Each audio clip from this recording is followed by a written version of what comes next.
Alors, dans une vidéo précédente, on a appris à régler le collimateur qui a été réglé lui-même avec une lunette de visée réglée à l'infini auparavant. Donc maintenant, j'ai le collimateur réglé, la lunette de visée à l'infini réglée, et je vais chercher à mesurer la distance focale d'une lentille qui est ici convergente. Donc je peux vérifier à l'aide à l'œil ou au plafonnier, on a vu ça précédemment, que la lentille est convergente, et je peux même avoir avec le plafonnier un ordre de grandeur de sa focale. Ici, c'est autour d'une vingtaine de centimètres. Cette lentille va être placée sur un support de lentille.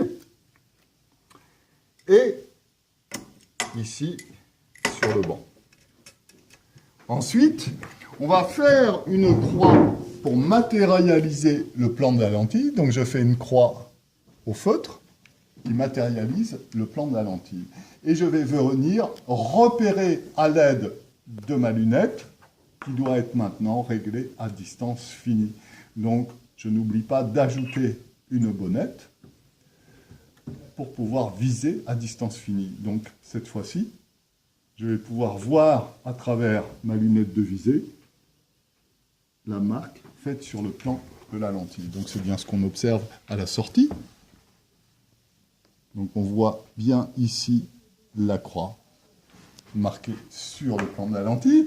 Et donc, je repère la graduation R1, notée ici. Donc, quelque chose comme 1090. Merci, 1090. Ensuite, eh bien, une fois qu'on a repéré ce plan, on va repérer le plan focal image de cette lentille. Alors, comment va-t-on faire? Eh bien, on a avant cette lentille un collimateur qui envoie donc à l'infini une croix ici.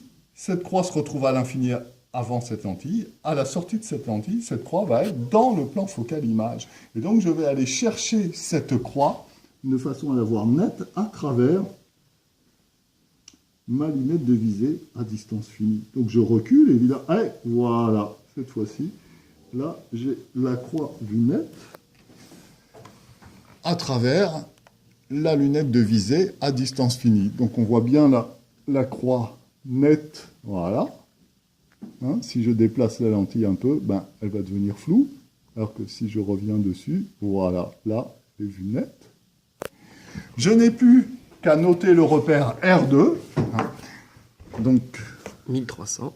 1300, et je n'ai plus qu'à faire la différence R2 moins R1 pour obtenir la distance focale de cette lentille, puisque j'ai repéré deux plans, le plan de la lentille et le plan focal image de cette lentille. Donc la différence des repères va bien me donner la distance focale de la lentille. Voilà pour la mesure d'une focale de lentille convergente. On verra que cette méthode peut s'appliquer également pour des lentilles divergentes avec une légère contrainte. Mais on verra ça dans une vidéo prochaine.